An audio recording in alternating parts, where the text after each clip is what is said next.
New England Living is brought to you by Clark, Sub-Zero and Wolf, Kohler, and Seven Tide.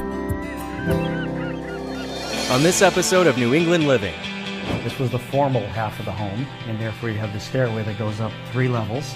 So you've been to Beth and Ed's home? Yes. She wanted to buy some work, and I guess I must have taken a bunch of work over, and then she selected what she wanted. And I saw this painting, and something about it I just loved, but I was afraid to commit to bring it into my house that was so neutral. What, you want to make a mess over here, too? Yeah. I want to be of some service to you. You are. I'll let you flower this. We get to go over to Ed's house by boat. What a setting for a party. I'm exhausted going up these steps. How about you, Parker? Welcome to New England Living. I'm Parker Kelly. And I am passionate about art, architecture, and design. I also love to travel, meet new people, and I'm definitely a foodie. Join me each week as I travel all over this beautiful region, showcasing the most spectacular homes and meeting the key players involved in creating them.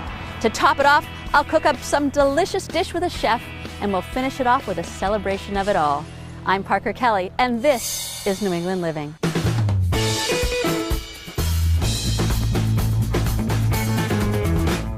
Today I'm on my way to Hingham, Massachusetts, a coastal community with a population of about 23,000.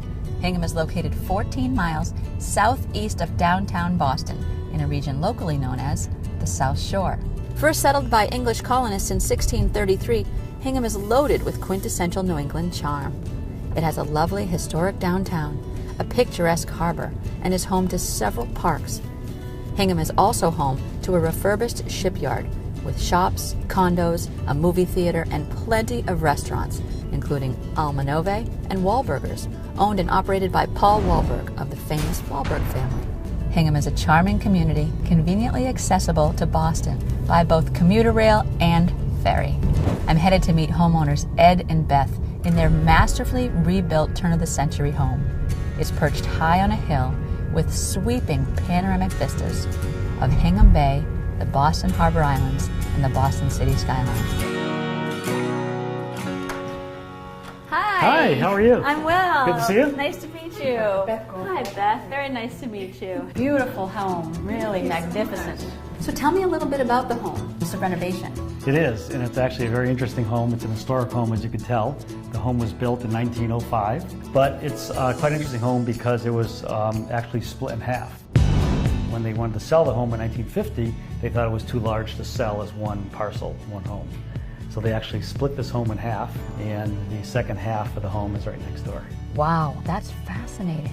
Let's start the tour. This room here used to be the family room of the home. The architect told us that the home of this size requires a formal entrance off a main street like they did in the 1900s. So he asked us to convert this room to the foyer. Now, was that part of your philosophy when you bought this home, that you wanted to keep some of the period details or keep it feeling like turn of the century? That was, but I think if you come on in here, it actually started with the philosophy of you walk into this home and you can see the views, which is really what was our main interest when you come in here, and you can see the expansive view of Hingham Harbor. So that's what really drove us to this property. And then when we started understanding the home, it had just great bones for renovation. Right, now this isn't your first home renovation either. No, it's we've done quite a few. I think this is our 4th coastal home renovation. It's interesting, all around the 1900 period. This is the period you're drawn to. I think so. I think the style we really like, and the homes were built very well around this time, and they lend themselves pretty well to renovations, but they're challenging renovations. As a longtime real estate professional, Beth has a keen understanding of what makes an exceptional property. She also has years of experience in interior design and took on all of the interior design in this home herself with pleasure. So Beth, one of the things I was thinking about when I first walked in here is imagining the way it was before you renovated it.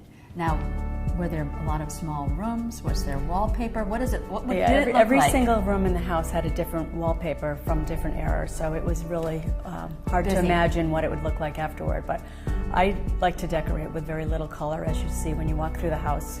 But the floor plan really didn't work very well at all either. They had moved the kitchen over into the newer part of the house that was built, I guess, in the 70s. but I sort of felt like they weren't maximizing the use of the space or the views. So I think we did a pretty good job as far as keeping it wide open, and the flow works really well for the family. It really does. There are a lot of openings, and it does feel like the rooms are all connected. Yeah, so tell me about how you live in this home, and about your kids. You have 4. We have 4 kids, actually only one that's still living at home here. It's been a great house for us because it's really conducive to entertaining large groups, so when they're home for the holidays or obviously home for the summer because we're on the water, it's just a great draw, and it's a great open floor plan that really works for us. Yeah. What do you think is like the one thing, if you could give other homeowners or just people who like design, one tip? I don't know. I think things really should be streamlined and easy on the eye. I mean, you like to come home to something that gives you peace, and I think that's really important. And kind of just getting rid of the chaos in life, removing clutter and just keeping things simple. When we redesigned the floor plan, we really wanted to have the open space, but we kept a lot of the private spaces as well, because Ed and I both work at home quite often, and we just found it's really worked out well. I can see why you work from home sometimes. Yeah, except my office is on the other side of the house, so I'm not taking advantage of the view, but... Well, that's smart, actually. Coming up, that was one of the other challenges too. So the grade coming from the house all the way down to the water. We were trying to fit 2 flattest things you can possibly put in a landscape, and one is a pool, the other was a large terrace. What are you going to do? I'm gonna watch. So we're just prepping these garden tomatoes for the appetizer. We have our homemade lobster raviolis. Homemade? From scratch that Parker helped me with. Looking to create more space and dimension in your bathroom? Add mirrors. A decorative mirror will help make the most out of natural light and helps make the room feel larger. This tip is brought to you by Kohler, signature store by Supply New England. With 8 generations of exquisite craftsmanship, Kumar brings a whole new meaning to passion and precision. Their treasures come from remote corners of the earth, traveling across many oceans. The Kubi family brings to the United States the largest selection of exotic stones. Kumar, when only the finest will do. Shoreline Pools has become Cape Cod's largest builder. They're a team of dedicated and creative professionals that build pools where memories are made and good times are shared with friends and family. They specialize in 3D design, so you can see what pool will fit the best for your home. Shoreline Pools doesn't just build pools, they build dreams.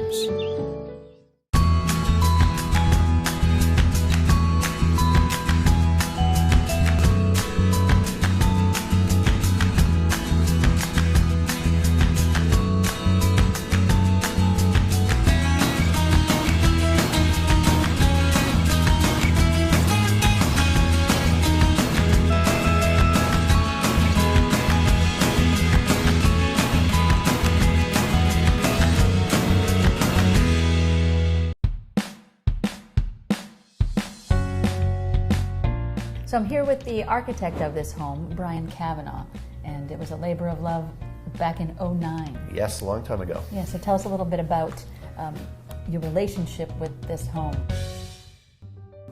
I got recommended through my sister, who's a friend with Beth's and Ed's, and she called me up and she said she was having a little trouble coming up with something that she really liked. She had an architect involved in it, and so I said, well, I'll come over and I'll take a quick look at it. I took a look at it and pretty much sat down and designed something up for her. And then it's pretty much what it was from those early designs, and Beth and Ed loved it, and so we moved from there, made some adjustments on the inside, and ended up with this. So this is 8,000 square feet. It's a large house. It is, but the way that you divided it up into different spaces makes it not feel so ballroom-like. Yeah. I have a philosophy in my design that a house shouldn't be just one type of space. You really want to have different kinds of spaces because it creates something which has many faces to it, many areas that you can go. If you want to sit down and read quietly, you're going to have one kind of space. If you're going to entertain a large crowd, you want to have another kind of space. And all those things have to work together. But at the same time, you want them all to have their own character so that it doesn't feel like the house is so two-dimensional.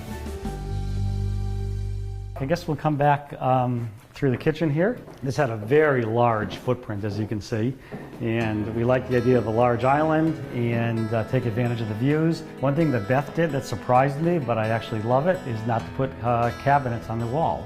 The idea was the upper cabinets almost take away from the view. So she wanted a very clean wall and keep our cabinets back here. And if we walk this way here, I think the biggest architectural feature or period feature of this home is the staircase. And one thing that our carpentry team did, the millwork team, is to save the original rail. Even though we did not think that the stairs and the whole structure was sound, they took off this rail, refinished the rail in their shop, and then built the stairs around it. So the master bedroom is on this side. It's a very large space, which actually makes it challenging. I think we were talking downstairs about putting plate glass into windows, into rooms, I should say. And here we have all true divided lights, double hung windows. We spent a lot of time thinking about how we set up closets in here. This is the larger closet, so this is Beth's closet. And I love her chandelier. We took a risk here in building this house where we have 2 bathrooms. So there's 2 bathrooms. This is Beth's side of the bathroom, and then there's a shower that goes through. Oh, so instead of having a vanity with double sinks, you each have your own half. So you come in this side, you go out that side. That's right. And you keep to your side, or? Yes, pretty much. Same hardware in all these doors. These are very heavy doors, so therefore that hardware really helps. So upstairs, there's 3 more bedrooms. And one thing that we did, even though we fully gutted and renovated the majority of the upstairs, we kept some of the original details. And then these are the original doors of the house from 1900. And it had these original glass knobs, so we preserved enough of these glass knobs. Those. So a labor of love. How long did it take you to actually renovate this home? Well, we actually bought the home and then camped out in the home for a summer. And I always recommend that because you get to really understand how to use the home. But we are just fanatic about planning and detailed scheduling, so it was done fairly quick for the size of the home. It's got so many neat nooks and Thank you. The woodwork is beautiful, the windows are beautiful, the dramatic scenes everywhere you go, beautiful artwork. I love the artwork that you've chosen. That I can't talk about. That we should ask Beth. And so this was one of your favorite pieces and one of your newer pieces. It is, yeah. I like to have this piece here in the summer because I like to have the real neutral palette in the spring and summer months. And I sort of feel like it's sort of like looking out the window because there's a submerged island that at low tide starts to rise. So it sort of has the same idea as this painting. Oh, it sort of echoes you It there. does. Now this is some color. This is a little bit out of my comfort zone, but on a whim I was driving down Main Street one day and I popped into one of the church art fairs, and I saw this painting and something about it I just loved, but I was afraid to commit to bring it into my house that was so neutral. So I spoke to Paige Railsback, the artist, and she said, oh my gosh, I'll take it home, do whatever you want, and she brought it into my house along with 12 other paintings, and I think I ended up buying 5 or 6 pieces from her that day. I had a chance to meet the artist Paige Railsback in her loft studio. I have been painting for 38 years. It's just something I do. I just like to push paint around. I like color. This abstract is a lot harder than painting something you're looking at because it's all coming from here and here, and that's new. Right, so you have to look within. And then you actually, out of an abstract, I always find you get what you put into it also as a viewer. Yeah, you're really sharing a piece of yourself, and you're hoping to connect on a soul level with the viewer. That's really what it's about for me. And I try and stay in the present and have a beginner's mind every day and with every painting. I don't have a plan. I mean, I'll take a canvas and put it up and I have no idea what I'm going to paint. I just start putting paint on it and I mean, these abstracts take me 6 months. People that have my paintings have to have not too cluttered a room because that takes up a lot of energy. What would you like the audience to know when we're talking about you as an artist? Well, I guess it would be something about the heart, because I used to call, I think I still do call my workshops Painting from the Heart, and I hope that when someone sees my work or is near my work that they have some kind of softening and opening of the heart. Just beautiful. Coming up. And now I am across the bay from Hingham in Hull, and I'm going to visit Art from Art's restaurant here, and he and Ed are good friends. Special for you, Parker. Let's try it out at the party. Should we wave? Innovation, technology, design. It is why the Seaport District is the fastest growing area in Boston. It's also the reason we selected the Innovation District as the home of Seven Tide. If you're looking for a one-of-a-kind experience filled with design inspiration, a place where you can explore, see your ideas come to life, this is the place. Think of Seven Tide as a design adventure for your home, featuring the most trusted top-tier brands in their industries. For homeowners and designers alike, it's a unique approach to home design. You can visit Clark's newest Sub-Zero and Wolf showroom and test kitchen, giving you hands-on access to the world's finest appliances, or take in the country's first experience center for Marvin Windows and Doors. Our goal is to provide inspiration in an exceptional space that offers a relaxed and very personal experience. We don't sell anything here. If you like what you see, we'll refer you to an authorized dealer. But while you're at Seven Tide, there's no pressure. Even the parking is complimentary. We want to cultivate an atmosphere that's free from anxiety so you can focus on what's right for the design of your home. New England has some of the finest designers in the country, and here you'll see an exciting array of their work in full-scale kitchens. You'll be able to see, touch, and even taste your kitchen design. Both inside and out, Seven Tide offers the perfect setting to bring your ideas to life. We want you to rethink what's possible. Adjacent to Clark, you'll find Marvin Windows and Doors. They offer a high-tech, high-touch experience that invites you to reset your expectations for what a home can be. After visiting Marvin, you'll never think about windows and doors the same way again. Whether you're a homeowner or a designer, building a new custom home or remodeling, we invite you to come experience the possibilities. Come be inspired, be informed, and ultimately be at home at Seven Tide. For more information for your home inspiration, visit 7tide.com. Yours by design.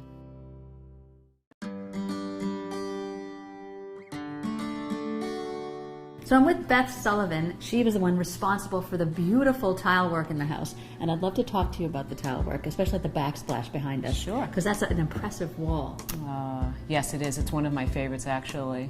It's a Subway hand-molded tile. It's a 2x4 in size. And we picked it for having subtle tones. We wanted something, the view was just so beautiful out here, so we didn't want to take away, but we wanted something that was soft and blended in with the kitchen.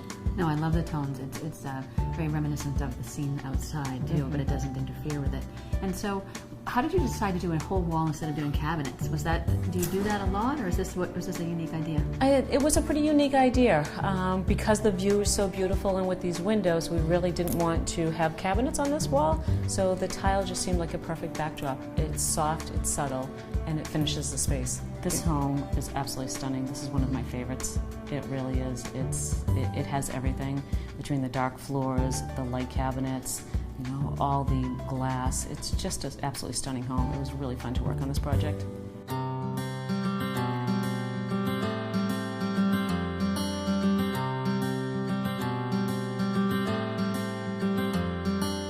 I'm excited that Sean Papich was able to stop by. He is the landscape architect right here in Hingham. And you did a beautiful job on this property. Tell us about the property, the challenges, and then some of the better parts of working with this kind of a challenge. I guess the biggest challenges are environmental, really. So you're dealing with a coastal environment where you have a substantial amount of wind, and that's probably the biggest thing. We do have some challenges in grade, the way the house was set, and the different use areas, but primarily it's the wind and the different microclimates you get, and you really get 3 microclimates on the property. So 3 distinct sections? Very much so. The first one we think of as the main entry, and that one wants to be a little bit more formal. You might use plant material like boxwood, hydrangea, rhododendron. The next piece is this informal entry you see here.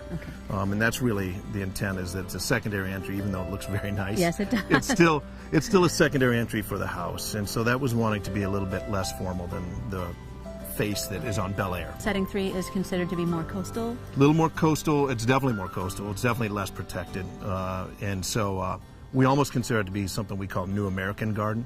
What that really is almost a little bit looser. Yes, there's some structure, but back there we're using a lot of ornamental grasses, some very hardy shrubs and perennials. Those might work really well with the wind, just the way they blow and undulate. That sounds absolutely. Really lovely. So that was another part of dimension. Your plan. Yeah, it's another dimension.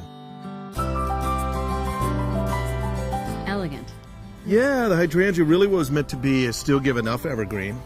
Follow the lines of the architecture, so we're doing a very squared off, rigid outline for the boxwood, but then still getting a little bit looser with the hydrangeas popping up over the top of them, as well as some evergreen in the back with the holly and the Golden Age rhododendron. Okay, so it's so casual back here. I mean, it feels, and the slope right down to the water. I mean, working with that. Tell me about that, how you worked with that. That was one of the other challenges too. So the grade coming from the house all the way down to the water was a real challenge, and we were trying to fit the two flattest things you can possibly put in a landscape, and one is a pool, the other one is a large terrace. So we had to do that by really balancing out some retaining walls and getting the right amount of grade change. And so this must have been a very nice place to think and design and create.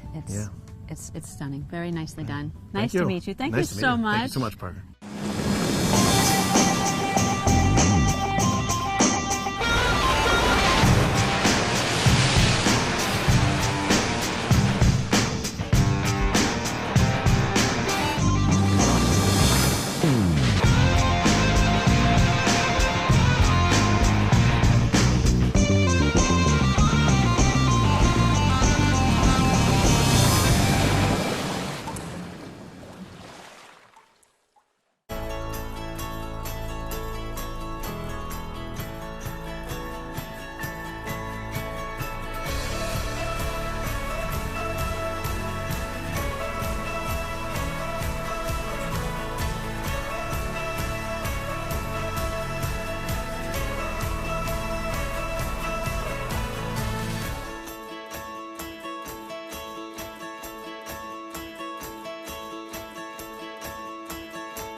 You see it. It commands your respect. You can feel its immense power. The only way to master it is to venture inside. Go ahead, dive in. The GMC Sierra. We are professional grade. Pursuit, built to a higher standard. Many try to replicate. Pursuit continues to innovate. We have boats from 23 to 38 feet, and once you own one, you will feel the difference. We know you have a choice, and you can put your trust in us to deliver a vessel that will take you where you want to go. Visit your factory-authorized dealer today and experience the passion we have built into each and every one of our boats. Visit PursuitBoats.com and explore, experience, enjoy your life in Pursuit. Well, there are some clouds in the sky, but that is not going to stop Beth and Ed from having a dinner party tonight.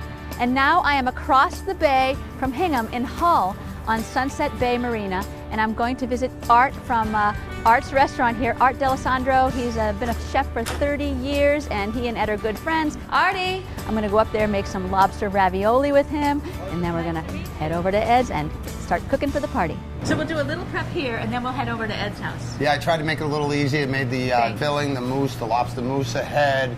So we'll just stretch out the dough, fill the raviolis. Now I'm going to roll it out. So this is, like for any home cook, this is a great little machine. And this is kneading, actually kneading the dough. All right, Parker. Look at that. Put some flour right up here. Okay, right on top, and it just ribbons on itself there. And you want all the raviolis to get a nugget, right? Wow, that looks good. That one looks perfect. That's good, okay. Is that it? Okay. Yep, that's good. And then just kind of bang them out like that. Oh, wow. And there you go. Lobster ravioli. Good job. Thank you. The wonderful thing about having a restaurant on the water and having a friend with a home on the water is that we get to go over to Ed's house by boat. Art, you're on your own. Okay. Parker, catch me. 10 minutes across the bay.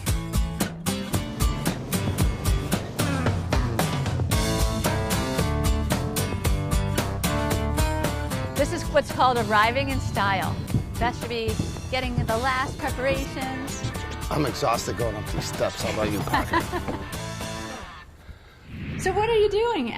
What are you doing, Artie? So we're going to experiment with a new appetizer with a seared scallop, fresh mozzarella. I'm going to roll the scallop in some porcini dust and finish it with some balsamic syrup that I made.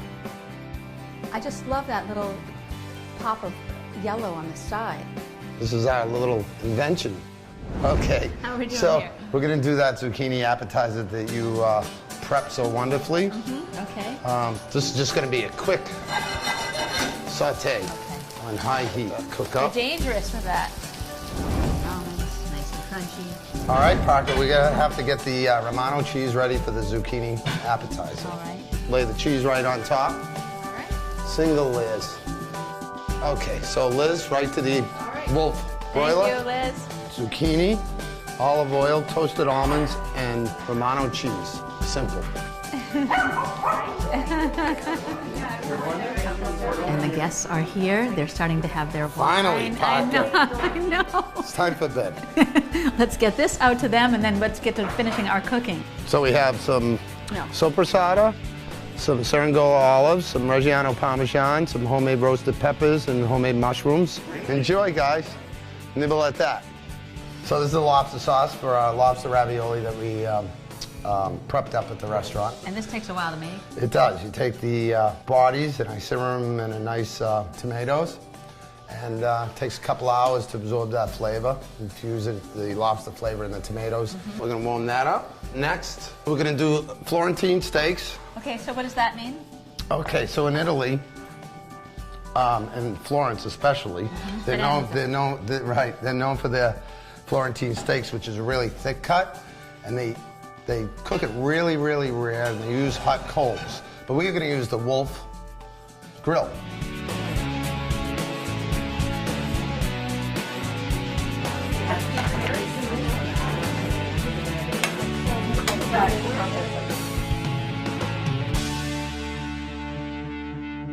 Tell us what you brought.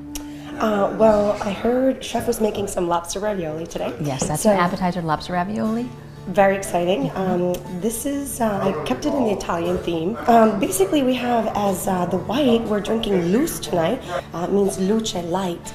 It's a beautiful ribolla gialla, which is a typical white that only belongs to this region, and it goes beautiful with lobster. And instead for red, we have Philip here tonight, very different character on the bottle, but he actually is from Tuscany, and that's why he'll be great with the steak. With the Tuscan Florentine? Yes. Oh, that sounds beautiful. We have homemade lobster raviolis. Homemade? From scratch that Parker helped me with. Restaurant's home, our restaurant's home. Arts. Arts in Hull. And we made a light lobster cream sauce and fresh shuck lobster meat on top, so enjoy.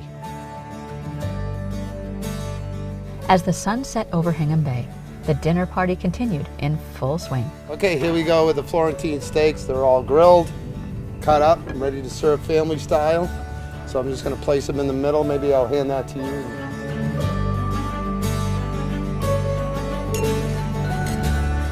Barb, Brad, Lisa, Hal, of course our homeowners, Ed and Beth, Michael, Melissa, Artie, our incredible chef, Liz, his incredible sous chef and wife. This is what it's all about. Beautiful, spectacular setting, incredible, exceptional food. And good friends and family. That's New England living in Hingham. Until next week, I'm Parker Kelly. Cheers. Cheers.